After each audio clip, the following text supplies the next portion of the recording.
Okay, so this game was not on my list, but I happen to have it here. It's in my game group at least, so I just borrowed it. This is Thunderbirds. There you go, from Matt Lee. Yeah. Theme tune's still awesome. It's still a great theme tune in the 60s version. So Thunderbirds, this game could basically be called Pandemic: Thunderbirds. Pretty much. It's Pandemic. Okay, so we made a decision on the thing. So we really could have, if we really wanted to pad this list, to separate out every pandemic, right? Nah. We could have separated out Cthulhu and Iberia and Rising Tide, and we said, no, we're just going to go with Pandemic. However, you separated this one out. This is still Pandemic. This is still like the little thing. What justifies this being a separate game and Iberia is not a separate game? Tell me that. It's different enough, though. I mean, all the pandemics involve some degree of, here's some cubes, they appear on a city, they outbreak, or, whatever the cubes are representing, that's it. Thunderbirds is different enough. I mean, yeah, you're on a map of the world, and you go off to, trying to get across the map and do different things, but the map is not as straightforward as simply a globe, because you've got, going off into space and that. There's a lot more logistical stuff you've got to do for... Where are you off? Hey, get back here when I'm talking to you. You trying to get more Thunderbird stuff? Or? I forgot to actually turn on the power strip of my computer. Yeah, I plugged it in, but I forgot to turn on the power strip, so it was just gave me the battery low symbol. All right. We're not doing that. There you go. Sorry. Yeah, so you've got the logistics of getting the vehicles to the right place. You've got a card system for all the devastations that are going on in the world, and you choose which ones you're going to let slide or which ones you're going to do. So there's definitely more differentiation between this and the normal pandemics. And certainly, I mean, I never watched the children's TV show, but I've got that nostalgic thing for it of oh yeah, Thunderbirds, that was nice and cheesy. It did its job, loved the theme tune. Everyone likes to sort of mock it with the whole puppetry thing, and we had that, what was that film called? I've got it in my collection. The one that the South Park created. The Matt Stone, Trey Parker one? Yeah, the Team America or something. Yeah, it was that parodies Thunderbirds like crazy, as well as other things. But great movie.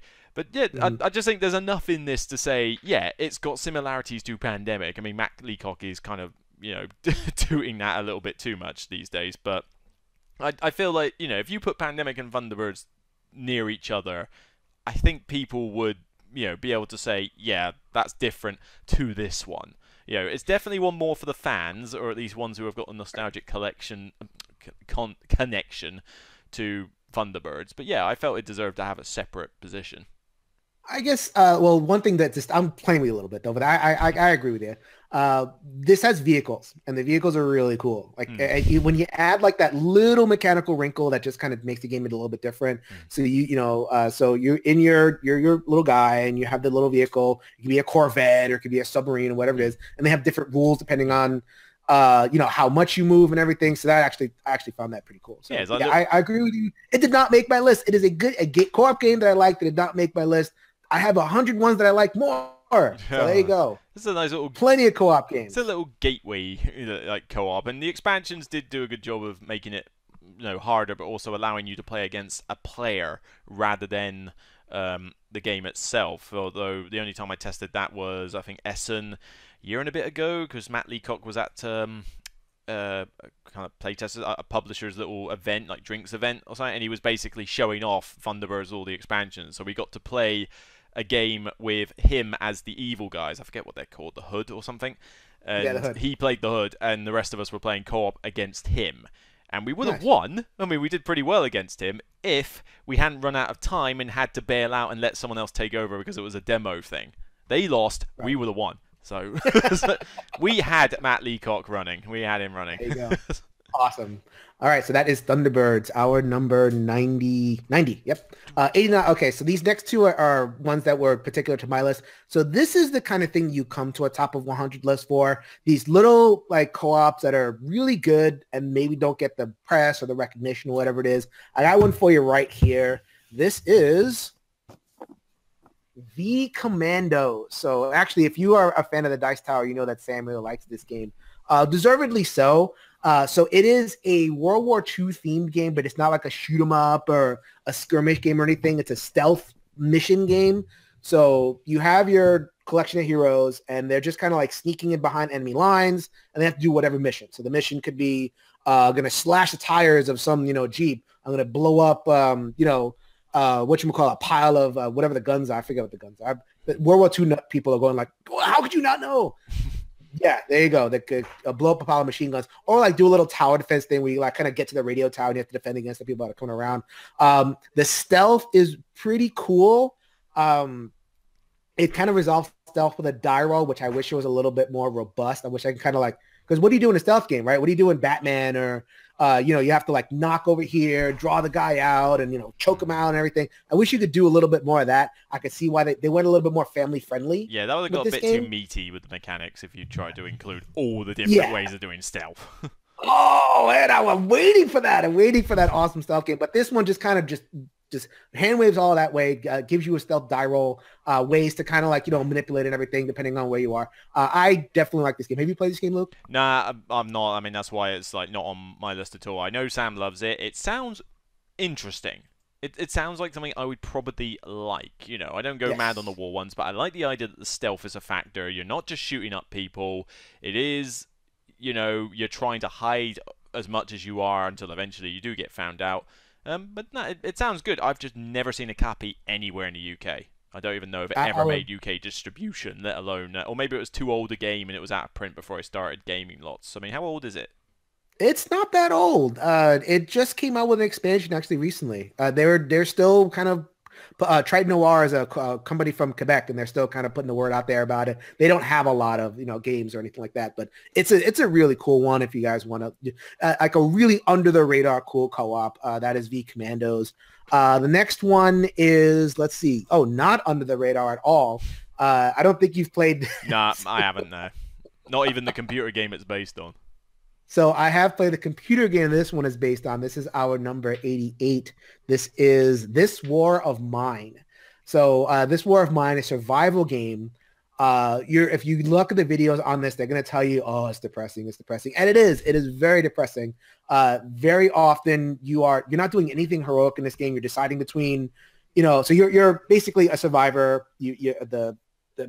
A bombing has happened and it's like post-war or mid-war. I forget exactly what the scenario is, but you're in a building and you have to like just survive.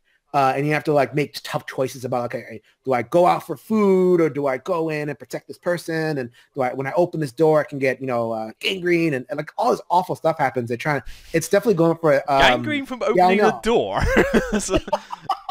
You don't know what that doorknob's been? Come on now. Hypochondriac much? Yes. There you go. It is depressing as all heck, but I actually have played the app a lot more than the physical game. Physical game I've only kind of had a couple of whacks at but the app, I get into it. Like, and I'm really appreciate that the co-op genre is open to story and it's open to telling different stories. It's not just the same old kind of hack and slash, whatever it is. I think of this in a thematic way, what Legends of Andor does for Mechanism. So I think Legends of Andor is intentionally like appealing to a certain type of crowd and telling a certain type of story with its mechanisms, and it's not going to appeal to the wider audience. I think of This War of Mine as the same way, only with the thematics. Not going to appeal to the wider audience, but for people who do want to enjoy, kind of be transported and experience a different kind of story, I think this is really, really fun. Fun. Yeah, I was do not say use the word fun when it comes to this game. It is an experience, and I really enjoyed it. So that is my that was on my list, not Luke's. At my number, let's see. I got to come with a different system than just looking at my phone. I think I would. I would try it. I mean, nobody I know's got it. I didn't hunt it out. I don't think the whole depressing thing would get me too much because it's like, well, it's a war game. Well, it's set in that difficult period. It's gonna be like that. But It's one that I would try. I just didn't hunt it out specifically. I heard like mechanically it was a bit all over the shop or something, but thematically it was fiddly. But thematically, fiddly. It is fiddly, but hey. So there's a few other games on this list, so yeah. Yeah, I know. Okay, so that is This War of Mine. That was number 53 on my personal list and is number 88 overall. We got Luke is up next with a classic in the genre, Warhammer Quest, the board game, distinct from the card game.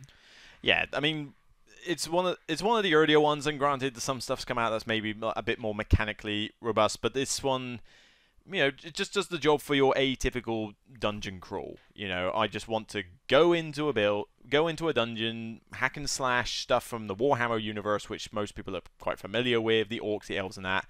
And it's just a straight up simple one. I don't need 100 rules to say this is how you build your character. I don't need 200 rules to say this is how you move and do combat. I just want to get in with a character. Here's some cool stuff I can level up. Here's the room. Here's some monsters. Let's go kill them.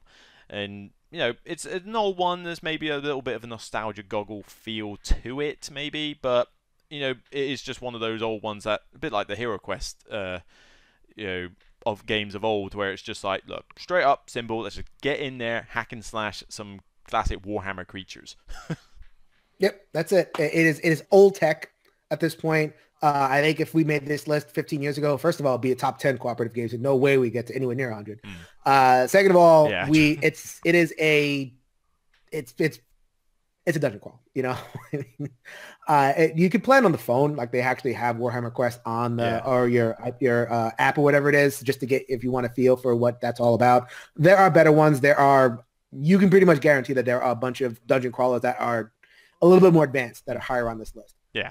So that is Warhammer Quest. Speaking of dungeon crawler, that is a little bit more advanced. This is brand new hotness from last year. On my list, not on Luke's list. I'm pretty sure it's another one of those games that's kind of boutique, so it's hard to get to the table and everything. We're talking Too Many Bones.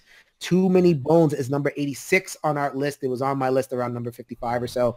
Too Many Bones. This is actually a polar opposite, actually, because the other one wasn't on my list, and it was on my list at 53, and yours wasn't. This is the exact opposite for yours. 53 on yours and not on mine.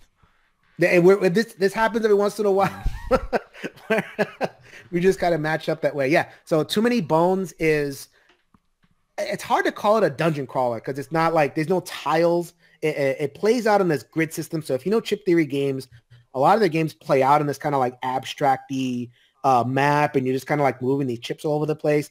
But in this one, you're here really for the character building, and then you're gonna fight a tactical combat on a little abstract board, and then you're gonna build your character again, and you build a character with dice.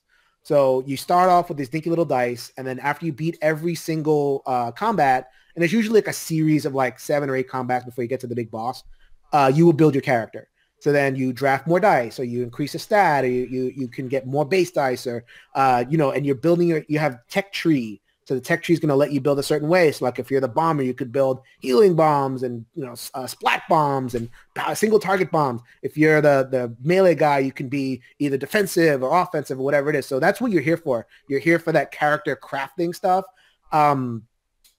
It could be higher on my list. The one niggle I have with it, and it's a pretty significant niggle, is when you draft these special dice, you get to use them once in a combat. And if you miss the roll, wah wah. This is a bit of a random thing. It's there's a lot. It's a bit more randomness that I wanted it to. When I build a character, I want to really build it up good. It's funny because and maybe they've improved this.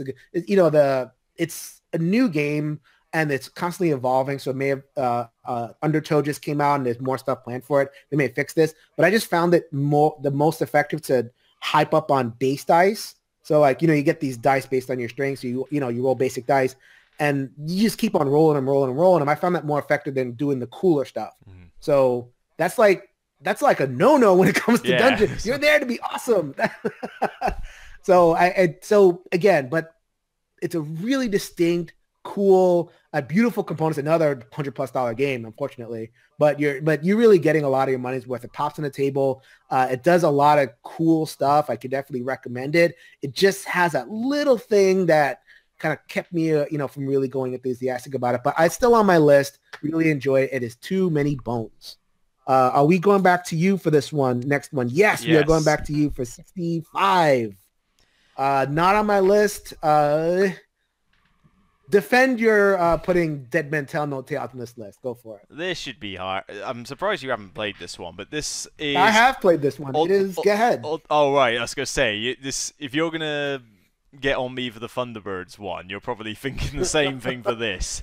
This is essentially, if you took Pandemic and mixed it with Flashpoint Fire Rescue, you'd get Dead Men Tell No Tales. So that's pretty much the deal. That's what this game is. But you're basically going onto a pirate ship. You're trying to loot it. It's engulfed in flames. No person in their sane mind would get on this ship. So obviously your captain's a bit of a nutcase. And you're going on, and wait, why else would you? And not only is it on fire, but it's also haunted. So when you're going on, you're going into the rooms to try and find the loot. They're in treasure chests guarded by skeletons that are all over the place. So you've got to chop, hack, and slash your way through them. But you've got these dice that you put in the center of each room. They're just normal 6-sided dice, and they sort of tick down to the point where they'll explode. And unlike in Flashpoint Fire Rescue, where you've got places will explode, and it just explodes. There's a load of fire. In here, entire rooms can be destroyed, or places can be blocked off. So suddenly your way in has to change in order to get back out. It can be quite a tricky game. There is a little bit of randomness in there with the die roll, but it looks the part. It's got some of the better elements out of both games in one. The character abilities are pretty sweet as well. The main thing that drops it down this list is mainly that the games can get a little samey over time, but also that it can be quite fiddly. The whole manipulation of the dice, as well as having to remember, oh yeah, that's got to generate a bunch of these skeletal deckhands, and that's got 3, that's got 2, it's got 1. It can get a little bit too fiddly for my liking for what was otherwise supposed to be quite a simplistic game. So yeah, I thought it was decent. It would be higher if it just was a little bit less fiddly to manipulate everything. So there's a group of co-ops. I put Dead Mental Tales in this thing. I put The Captain is Dead from AEG. Also, they got it from some other publisher. I forget who. A couple of other games in that kind of pool that are solid, that are like rock solid games, but they don't really move the ball forward like mechanically. I understand why companies do it. If you got, Pandemic's popular, I'm going to produce, some kind of mix on that, and it's going to be fun, and the theme's going to appeal. So like I know Z Garcia really likes this game. So you can't go wrong with that. The person who likes co-ops most on the Dice Tower likes your game. Boom, you're good. For me, I think it's solid. I just didn't think it carried forward a lot. So in my list, maybe this is just revealing a little bit about me, I tended towards co-ops that did funky stuff. So I rewarded a co-op for that. I will play Dead Man Tunnel Tales before I will play Legends of Andor. But Legends of Andor is a more unique design, so I gave it a little bit more credit than that. Dead Man Tunnel Tales is solid, good fun. I'll play it. There you go. I don't want to talk too much. I don't want to talk bad about it. It's a good game. So it just did not make my top 100. That is how strong co-ops are. There's plenty of room. That is, get out of here having to make adjustments and everything. But anyway, whatever. So that's Dead Man Tunnel Tales. That is our number 65. 64 is mine. My number 51 on the list. 85 and 84, not 60. We haven't skipped 20 games. Oh, sorry. We have not. We're not teleporting into the future. Okay, so this is 84. This is Tiny Epic Defenders. So Tiny Epic Defenders is in the Tiny Epic series is the only co-op in that right now. Tiny Epic Zombies is coming out, which also has a co-op mode. Although I'm hearing that the one versus many mode is the best on that game. This game is a tower defense game. It is it gets knocked for being really simple, and I could definitely see that. But it's tiny, so that it doesn't get a lot of stuff in there. By the way, I don't have the box because it just kickstarted a second edition and an expansion. I'm waiting for that, and I'm really looking forward to it because it looks really cool. So you're Capital City, and you're gonna draw from a deck, and the deck has enemies, and basically it assaults the Outer Realms, which are these cards on the Outer Realms. If you let the Outer Realms go to heck, you'll get advanced in this fire meter, and then they'll start hitting the Capital City. So you have to go out to the Outer Realms, cleanse the fire, defend against the deck, the monsters that are coming out. Eventually you get items and stuff. They added the item meeples in the second edition, which I don't know if you guys are aware of the little item meeples. Now everything in Gameland Games has to have item meeples in it. So cute. They have like capes and wings and swords and shit. Really, really fun. I like this game a lot. It gets a bad knock from certain people in a dice tower. You don't deserve it. Not you. Actually, have you played this? I have, yeah. And yeah. Oh, it didn't make your list. What? No? Okay, well, I just said all the good. I have more to say, but well, just give me the bad stuff. Why didn't you like this game? It's not so much a lot of bad stuff. It just didn't wow me. You know, I'm not a fan of these tiny epic games anyway, because most of them should not be. Well, A, they're not epic, and B, they shouldn't be tiny. They should be bigger games. You know, everyone raves over, was it Tiny Epic Galaxies? And that's literally the equivalent of a cube pusher. You're just doing it with really tiny pieces that are hard to manage. Defenders and, you know, I haven't tried Tiny Epic Quest. I know some people are really going on about that one, like the Zelda ripoff. But, Right. you know, I've tried Defenders, I've done Galaxies, and there was one other. What was the other one? Western Guardians. What was the first one? Was the first one Defenders? Was Guardian. Well, Tiny Epic Kingdoms. Kingdoms, yeah. The Kingdoms I've done. And now that one. yeah, exactly. That was like a really bad one in there. But yeah, I've just never been too wowed with the tiny epic games. I think it's too much of a gimmick, and there's a lot of these games where it's like, oh, I've taken this huge game and I've turned it into a tiny little box. That doesn't seem to win favor with me anyway. I mean, another good example, 8-Minute Empire. You know that one, the little competitive one? Literally just, here's a row of cards, and it's just push cubes on this teachy little map. You know, I could never get into that one either. I just think, I get what they're going for. It's like, oh, we want to try and make this more meaty game in a tiny box. But it's like, well, just give me a meaty game with something a bit more interesting in it, you know? So I never really latched on the tiny epics. I will say though, like now that we have a bunch of them, so I have a couple back here on the shelf somewhere, whatever, and I'm getting the Defenders as soon as the second edition Kickstarter hits. When you put them all in like a little bag, you have like a whole bunch of genres covered. Like you have your cube pushers covered, you have your cooperative covered, you have your little area control covered, you have your puzzly adventure type thing covered.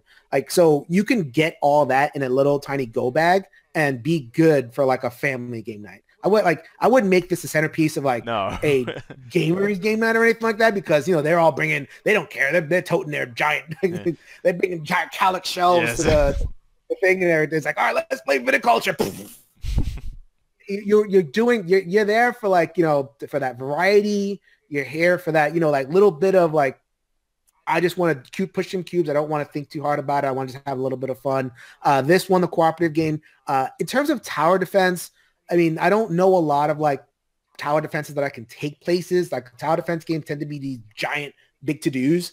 So this one kind of shrinks it down a little bit, makes it a little more portable. I guess I rate the portability a little bit higher than you do. But I still enjoy it. Like there's some tiny epic games I like, some tiny epic games I don't. This is one that I do like. So that is Tiny Epic Kingdoms Defenders Quest or whatever it is. Sorry, Defenders.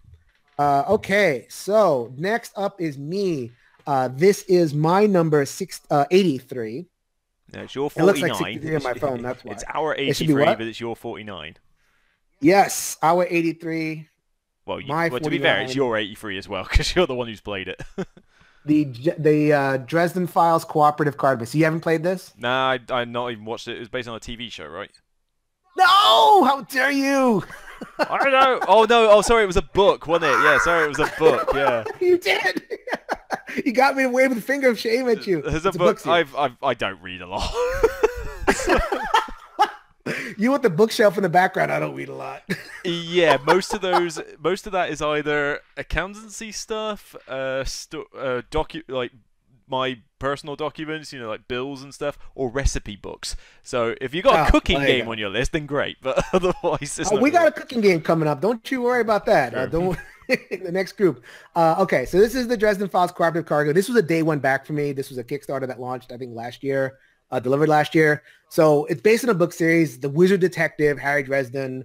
It was a TV show. The TV show was terrible. That's why I like waving the finger.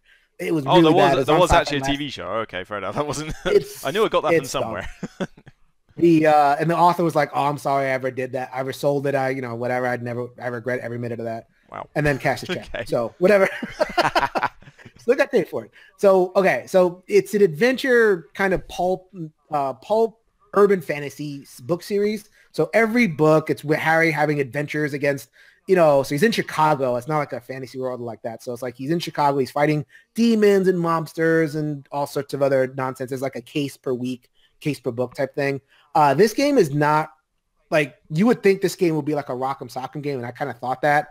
It's really kind of a puzzle. game. So you have a bunch of cards laid out in front of you, and the cards represent different things, scenes that happen in the books, and you have to kind of like use your personal cards, and everybody's around the table to solve, quote unquote, solve the case or defeat the monster or whatever it is. And it's very puzzling. Like, I don't want to get into that, but because it's actually in app form. You can just drop the app in there and take a look at it.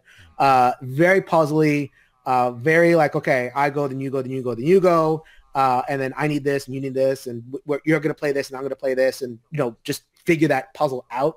And then, you have to kill kill a certain number of creatures and solve a number of cases. I really like it.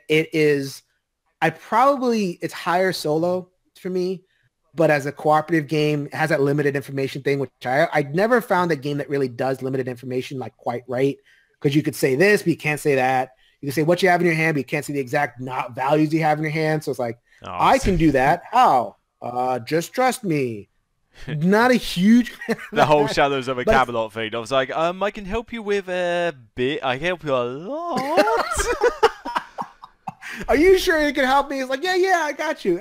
I got you. Maybe not as best as maybe not all of you, but I've got most of you. It's like this is not how humans communicate, people. No, like, you go on a team of workers. We like, oh, I got this. I'm gonna take care of this problem on the server. How are you gonna do that?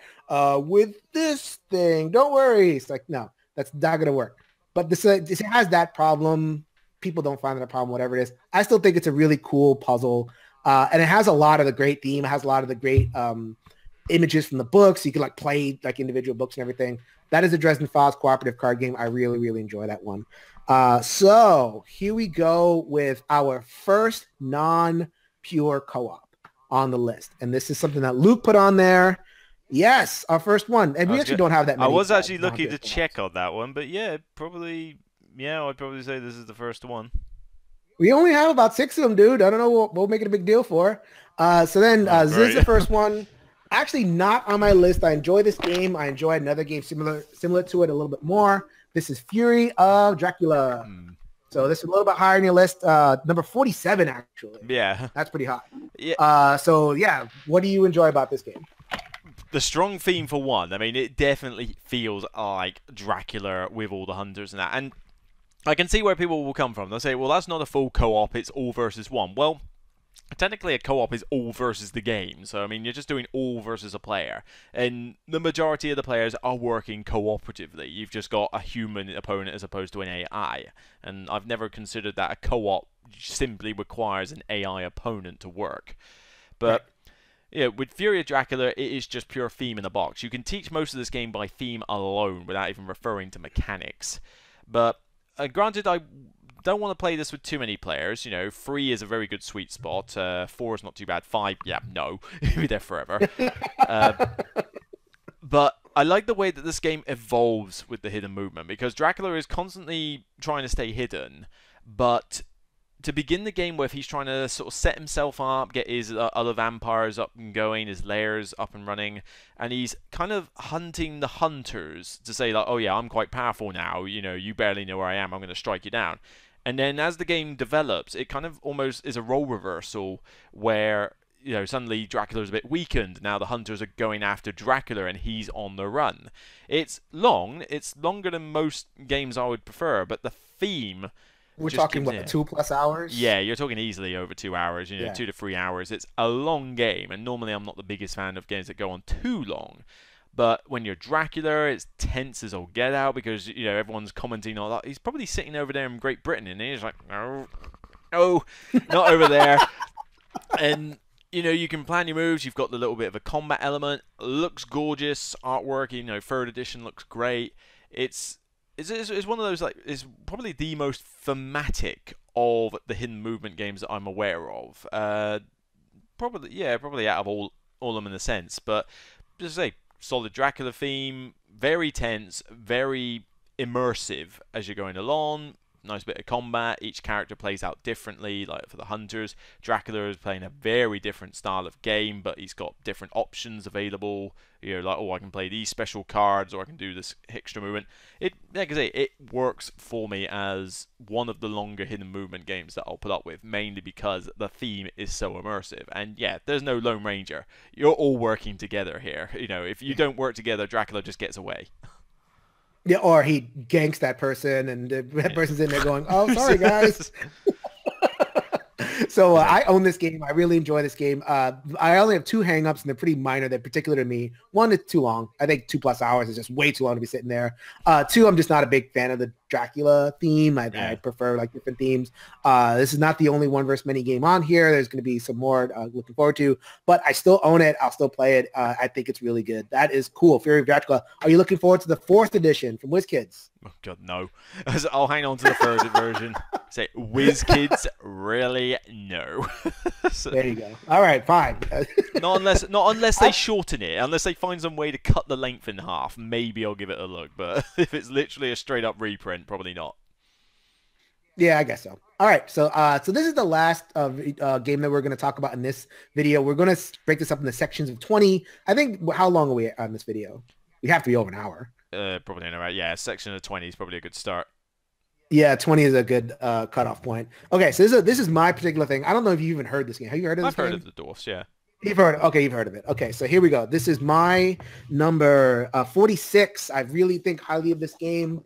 This is the Dwarves in German, and it's Die Zwerge. I think that, please. Come at me, German people. Come at me for my pronunciation. So this is based on also another game based on a novel series. Die Zwerge is a very popular novel series. I haven't really peered too much into it, but I was kind of looking into it. It seems like they've constructed a really cool mythos for it. Very kind of had that German sensibility. The dwarves are not very nice people. They're like happy, jolly, whistling, whatever it is. These dwarves are like, political and backstabbery and all that kind of stuff. This particular game, The Dwarves, another pandemic takeoff. What I like what they did here was the disease cubes, quote unquote. They're like the elves and the orcs, and they're represented by races, and they are animated much more smartly than Pandemic. Pandemic, you pull a card and just like, whoop, hey, where'd that cube come from? In this game, they're going to populate the board, but they spread out along the different tracks. So you can definitely get that sense of invasion. And your hero, as opposed to just kind of going and treating a cube, it has to roll a dice and it has to, defeat the monster. And you gear up and you specialize. And they also manage to weave in some other stuff that's particular to adventure games, like skill checks and craft checks, and you have missions and side quests. I think it's a really, if you're going to do adventure like Pandemic, Defenders of the Realm, not going to spoil whether it's on this list or not, tried to do that adventure Pandemic. I think I'm not going to spoil that. The Dwarves really did a good job adventurizing Pandemic, added a whole bunch of stuff, a lot of narrative, like, they have this influence track. You can read the side quest. There's so much stuff here to like. Sorry that it hasn't gotten more availability, but if you can track a copy down, I really do recommend The Dwarves. Yeah, I barely see this one around, and I mean, you look on Board Game Geek, it's ranked over 2,000, so it's like practically nobody has heard of this one and that. And the main reason I haven't sought it out though is because one problem, I mean, it isn't so much of a problem with a competitive game, but with a co-op, I'm more about the immersion of the co-op particularly. So theme and immersion means a lot more to me than mechanics for a co-op. But when you base a game on an intellectual property, for a competitive game, it's not the end of the world. If you like the mechanics enough, you'll probably still get into it, or the theme you don't like. With a co-op, because I want to immerse myself in the co-op, if I've never heard of the intellectual property, it's going to be harder for me to get into it. It's why I never sought out Dresden Files, and it's why I barely even glanced at this one when I saw, like, it's barely ranked, I don't know what the dwarfs are, go with it. Right. But then as we get further up the list, you're going to see some IPs that I absolutely adore, and naturally that's going to affect my liking of a particular co-op. Yes. This man is blinded by IPs. We'll get to that. I'm not blinded by IPs. It's just more, like I say, theme means a lot to me in games. So anyway, so that is The Dwarves. That's a really good one. Go ahead. And it's not just good for the theme wise, because it's, I don't know too much about it myself. I think it was really solid mechanism wise. It tells a good story. It led me into that world of like the scheming, dwarves and these other races that are like coming in to evade and stuff. So really good game. I like it.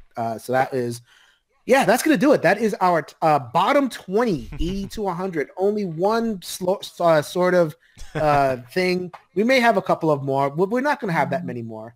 So, yeah, we'll have a couple. But yeah, a lot of co-ops, a lot of pure co-ops coming up for you. The games will get better and better. So we are going to sign off of this episode. Hopefully you liked it, and stay tuned for the next. I'm looking forward to when we get later on, as I'm just looking for it on my phone now. Obviously in the bottom bit, we got more of those games where I've played it, you haven't, and vice versa. So when we get into the next list, that's not going to be the case for too many of them, but there'll be a few more of those. Although I'm noticing some higher ranked ones on each side, so there's probably going to be a bit more arguing. I look forward when we get to when we get to 60 plus, though. These are games where if you haven't played it, then there's that, or maybe there's an argument as to whether you think it's co-op or not. But we're definitely going to get into, I think, more of the blatantly just don't like it or something arguments when we get to 60 plus. Yeah, the next cluster of games is going to be games that either of us love, but the other one hasn't played. So this would be like even more kind of hidden gem type things. Yeah. And then once we get into the top half of the list, it'll be games that either we both like, or one of us likes it, another one hates it, or something. That'll be some good discussion too. All right, looking forward to it. I'll see you guys next time. Cheers, guys.